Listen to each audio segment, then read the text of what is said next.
Hi friends, it's Layla with Boo Boo's Babies and intentionalmating.com. I am giving you the 9-week pup date and some send-off information that'll be important as you prepare to receive your new puppy. Also, I'm coming to you on election day, so I just thought I would be fun with my vote for Rump hat. I feel like Rump is something everyone can get behind and be offended by at the same time. So there you have it, my sense of humor. That said, I'm excited about delivering these little babies, these precious ones, to you, and want you to have the most success with the experience of helping to keep your puppy safe, healthy, and protect your stuff. And also make it easy for you and your family to easily continue with the potty training, with the obedience training, with the crate training, and overall just the fun that your puppy will be with your family and friends. Let's start with potty training because I feel like that is the most important thing. These dogs have been taken out every single time they wake up. They go straight outside. They've also been litter box trained with Oko Cat wood cat litter in a cat box in their indoor pen area. And that's in case one of them wakes up or doesn't make it.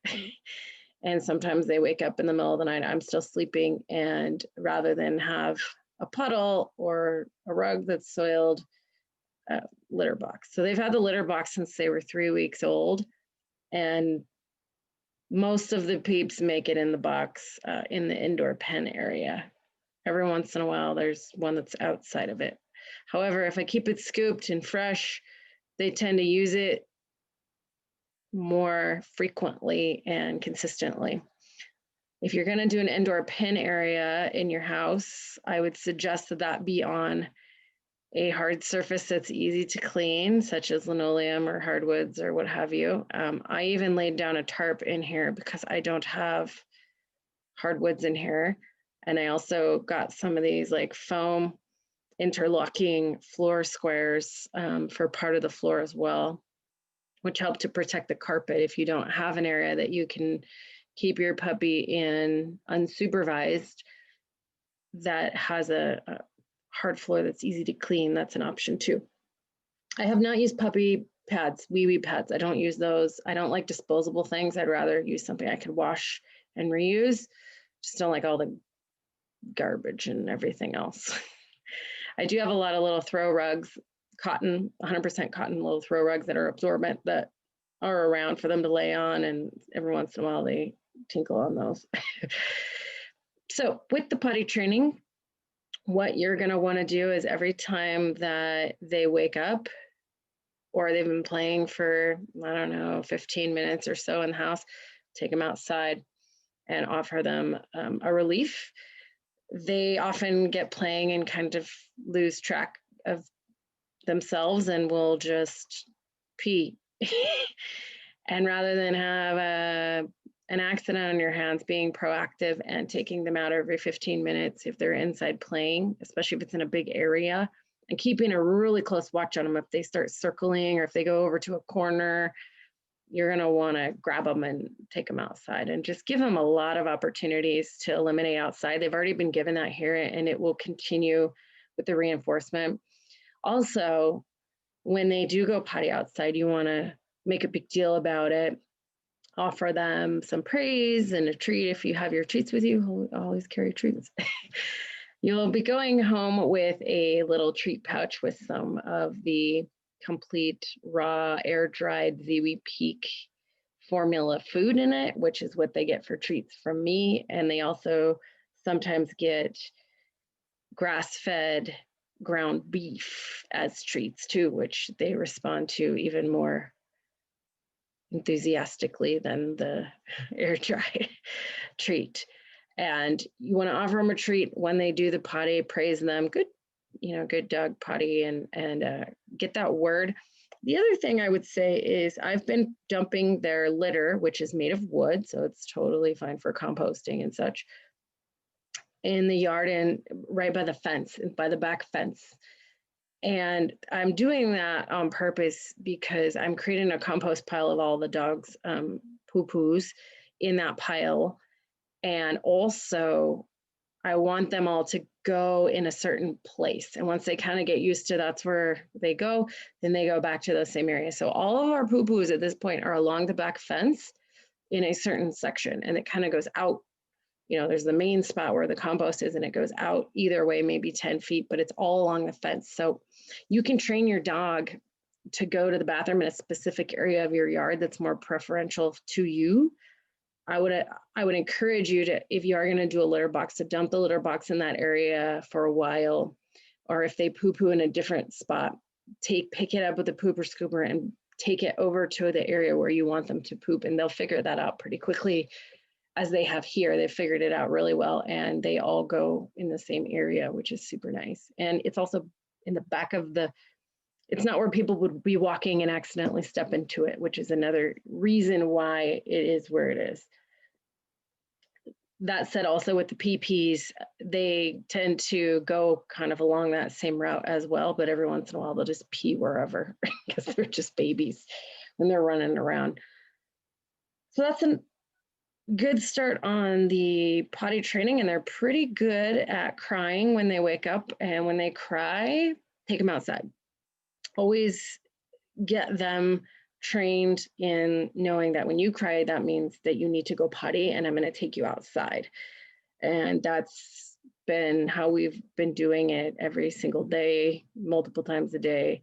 And when they wake up, they cry outside. And been reinforcing the word outside and potty. Those are the two words that I use. The other thing is that when they come in from outside, I have them do a sit for treats. So they come in and they sit, and I just hold up the treat over their head. And that's what they know as the sit hand command, is up over, like I just hold up my hand and then they sit back, and and then I give them the treat in a cupped hand like this, put it in here, especially with kids, because they can tend to bite at the treat and they can nip your fingers. But if you hold the treat in the palm of your hand cupped like this, it forces them to use their nose and lips and tongue to get the treat. And that's the way to safely train your dog not to bite your hand when it's taking treats. And some of the puppies are better than others at that already, and you might not find it to be a problem. If you have kids, you especially want to teach them this. You're going to have little chomped fingers, and I would prefer that the dogs don't get yelled at and or smacked for biting somebody. That's another thing with them, because they're putting their mouths on everything, and sometimes when they're licking your face, they can nip a little bit. When we want to change a behavior like that, we want to think about, like, what does the other puppies do? What do other dogs do when a dog is hurting them? They cry really loud. With that in mind, when a dog bites me in my face or somewhere, I just make a loud cry, like really abrupt and loud, so that they know that hurts me, and that usually gets them to stop right away. And I can also start associating no bite, those kind, or whatever phrase that you're going to use for training for no biting. The crying works pretty good. It works pretty good. If they're being incessant, instead of like, you can like poke the dog or kind of like just pinch him a little bit, because that's what the mama does. She'll just like take her mouth and she'll just like pinch him. She won't bite. She'll just pinch him with her teeth a little bit to let him know, like, hey, knock it off. So if you're finding that your dog is just not responding to you crying, and you can just like kind of just a little tiny pinch, not hard, you don't want to make them cry. You just want to let them know, like, hey, I don't like that. And that would be the only thing physical, because dogs are very physical and visual animals. They're not always going to respond to your voice. So you have to physically move them or show them what's going on. So a little poke or just a little quick little pinch. not going to hurt the dog. You're just going to be communicating with the dog the same way mama dog does or other dogs do. And I think that they understand that language better than they would what we're trying to do. I don't advocate hurting your dog ever, or hitting your dog ever, or yelling at your dog. Those things don't work, and they're abusive in my view. I haven't had to yell at any of these dogs whatsoever.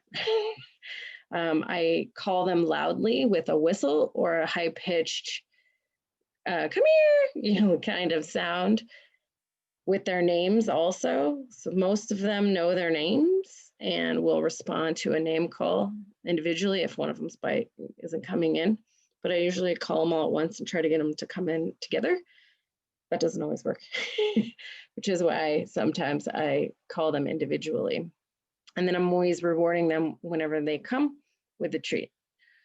I want the dogs, especially the ones I'm keeping, to always think that I have treats, always. And when I'm calling them to me, they're like, sweet, I'm getting a treat. After you've solidified that in the dog's experience and in their mind for long enough, it's an auto respond. And even if you don't have a treat, the dog is going to activate treat mentality and come towards you. And what's funny is I've done this with Boo Boo with leash training and with other training, and you can see her lick her lips. Every time I stop on a leash, she licks her lips because I used to give her a treat every time we stop and she sat. So she licks her lips when I pull the leash. When I correct her, she licks her lips when she sits a bunch of times. Is in her mind, that means treats, and because I solidified it when I got her, and I didn't get her as a puppy. So it works with any dog at any age. It just requires 100% consistency for a period of time and then intermittent consistency after that. With a puppy, I would just all the time. So that's just all they know is they're getting something when they do what is requested. Sleeping. These dogs sleep near or in a crate next to my bed. That is how I would recommend that you have your dog sleep. They're going to want to be close to you. They're going to be separated from all the other dogs and their mama and me. They're going to want to be close to you. Putting them in another room is a bad idea. Having them in a crate or a pen with protective floor, of course. Hopefully you have something you can protect with, and a litter box if you're not willing to take them out in the middle of the night when they cry. I would encourage you to just get used to taking them out when they cry, even if it's a couple times in the middle of the night or super early in the morning. They get up at like 5:30, 6, sometimes 4:30 because of the time change right now. The more you can take them out and get them used to going outside, the easier your housebreaking will be. And I'm hoping that it's quick, within a couple of weeks. They're already pooping outside. They don't like pooping inside. They prefer. And that's usually first thing in the morning, which is early. I would encourage you to save your house and the mess and the training by getting up. If not, litter box, penned area with protected floors. And I haven't shut them in the crates except for a few times when they're already asleep, or they have some kind of special treat like a raw meaty bone or something else that they're very interested in. And I'll close the door for a little bit, but I haven't shut them in those crates for very long. And I wouldn't recommend doing that. I would recommend making sure the crate is a place where they get treats. When these dogs come in I want them in the penned area in here. They kind of prefer being out because they have more space. So getting them to come in here requires treats. And they're used to a routine of me sprinkling the treats or hiding them around the room where they have to go find them. And they're often mostly inside of the crates. So they have to go in the crates to get the treats. And that's how they're learning that the crate is a good, nice, happy, positive place that has treats in it, and they can dig around in there and fall asleep.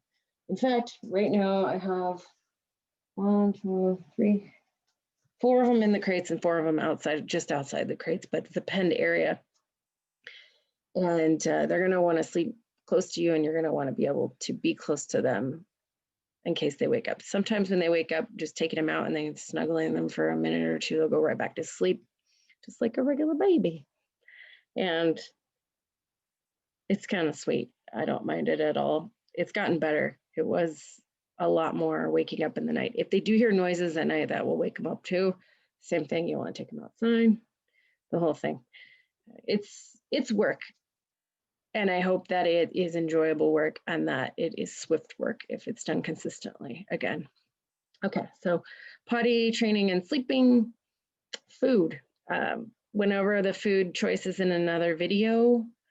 Please refer to that for the details on what they eat. They eat a lot of different things, all raw, complete, and or locally sourced pastured meats that are clean and organ meats that are clean.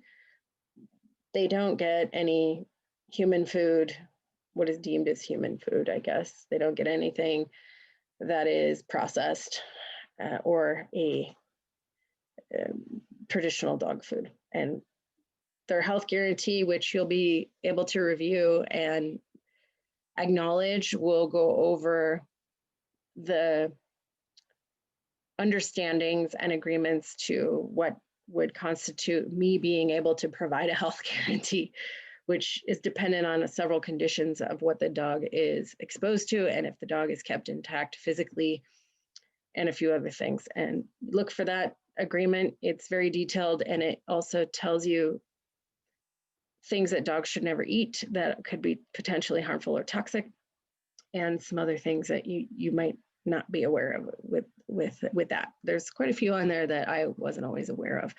And I've had a dog that got a hold of some Trident gum. If you keep gum in your purse or anywhere around your house, or you use xylitol toothpaste, or you use xylitol in baked goods, or you buy baked goods that have xylitol in them, highly toxic. Great for humans, bad for dogs. I had a dog that actually died from eating a few sticks of the Trident gum. My Schnauzer, it was an awful experience. I don't wish for anyone to repeat. That is something that most people aren't really aware of about xylitol. Beware and check labels for things like that. And then read through the rest of the stuff. There's tons of information in there. What else? Supplements. The dogs are getting vitamin C right now. They're getting marshmallow root and slippery elm herbals. They are done with their kennel cough.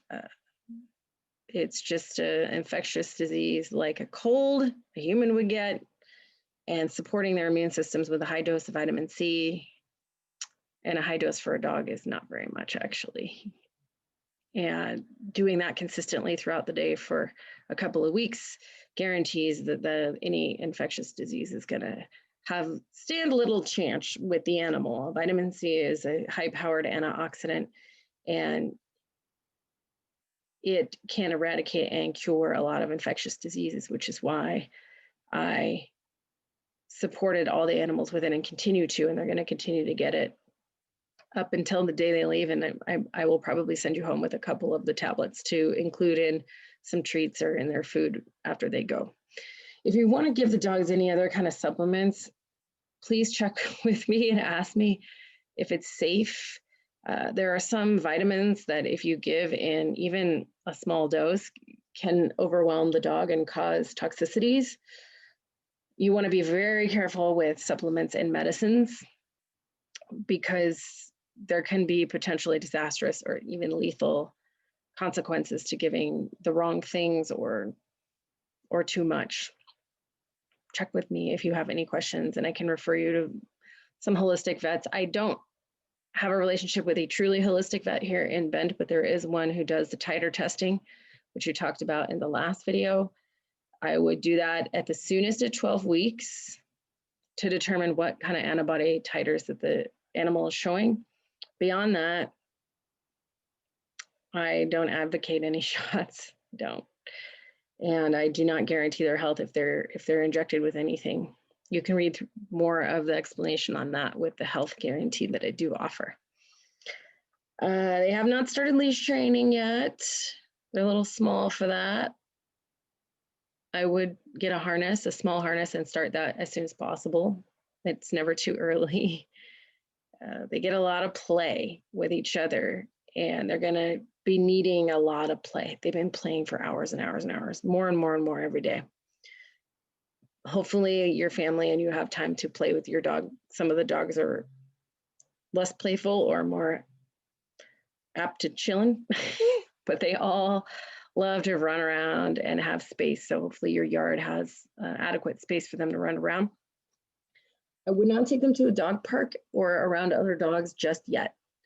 I would wait until they are 12 weeks old and possibly until you have that titer test. But their immune system should be fully formed and functional by 12 weeks. And if they're continuing to get the same high quality foods, yeah, they should be fine. Not exposed to any toxic chemicals, it should be fine to go to a dog park or be around other dogs. I would caution exposure around other dogs just into the 12-week mark, which is very soon. And what else? They're going to get a little piece of their baby blanket fluff to have in their crates. That should be comforting. A couple of little toys and a bowl and a treat pouch, all wrapped up for you to take. I will be here to answer all your questions and just get you up to speed on what your dog is like, because they're all different. They're all so different. And there is a video I made on grooming. These dogs are all going to need lots of grooming. Going to need nails trimmed, ears cleaned, coats brushed, and shampoo and blow dry and clipping, most likely, depending on how their furs develop. They're all getting different hair. It's apparent that they have different coats. 3 different types of coats, I would say, are present in the 8 dogs. It's very interesting. We'll go over that, but watch the video on grooming. I give some tips and tricks on how to groom at home, which I prefer. Dog washes are cool because you can use all the tools and make the mess somewhere else, especially if you've just taken your dog to a muddy park or a sandy beach. There's some great dog washes around that you can take them to. What else? I think that pretty much wraps it up. They're getting big, they're having fun. Some of them are climbers. They're diggers for sure. Some of them are digging holes. Just in general being crazy puppies. And right now they're sleeping. So quiet right now. I also made a video about the vitamin C and how to give dog vitamin C. I would advocate that if you are sensing any kind of infection with your animal whatsoever, to immediately give vitamin C and continue to do so until you don't see any symptoms for over a week. There's no harm in doing that. And if you can catch something right away and administer that vitamin C right away, the chances of that thing not getting anywhere go way up. It's the same in humans. I encourage you to read the book Curing the Incurable by Dr. Thomas Levy about vitamin C and how pretty miraculous it works. Outside of that, I'm just very excited to offer these little loves to the world, and I would like to stay in touch as I requested in our puppy readiness form to get pictures and video updates. I've created a Facebook group that I'll invite you to that has access for everyone to share and get to know each other and keep the puppies in the loop if you want. You don't have to post there. You can always just email me or message me with updates on the dogs. I would love to see what they look like once a month if that's possible. Just, I'm curious how they're all going to develop in their different characteristics, and obviously spend a lot of time with them. So I love them a lot, and I want to see what kind of dogs they become. Very enjoyable experience, lots and lots of work, learned a lot, enjoyed every minute of it, and won't be doing it again for quite some time. Just because I need to breed a different female, so I have to wait over 2 years for one of my puppies to be old enough. Stay tuned for more on that later in a couple of years. With that, I want to thank you for watching. Thank you for watching all the videos, and I'll continue to post resources every week about puppy development, about training, about ideas and tips and tricks. I've had dogs for a long, long time, and I've went through lots of hard experiences, lots of painful experiences, lots of issues with dogs, and I want to help you avoid any of those and all of those things with your pet, as there's nothing worse than having something bad happen to your dog, or having your dog get injured or sick, or God forbid being poisoned. So I'm here with as much resource as I can give. The other request that I have is, if for any reason you're not able to keep the dog, that you give us a call first and offer the dog back to us as a first offer, or just at least notify us, even if it's going to go to a family member or something like that. Just let us know. We want to know how our babies are doing and what's going on with them. So if you ever have a situation where you're not able to keep the dog, just please get a hold of us. The first priority. Or if something happens to your dog, any kind of illness or injury, we want to document everything with the dogs, and how they're being cared for and what kinds of things are working with them. We just want to create resources, and the more we can know about what's going on and help and support, the better. Hopefully more people can take care of their animals and keep them out of the vet's office and at home, being healthy and happy. Again, thanks for watching. Thanks for being a part of this journey. I appreciate you. I look forward to seeing you soon, and see you.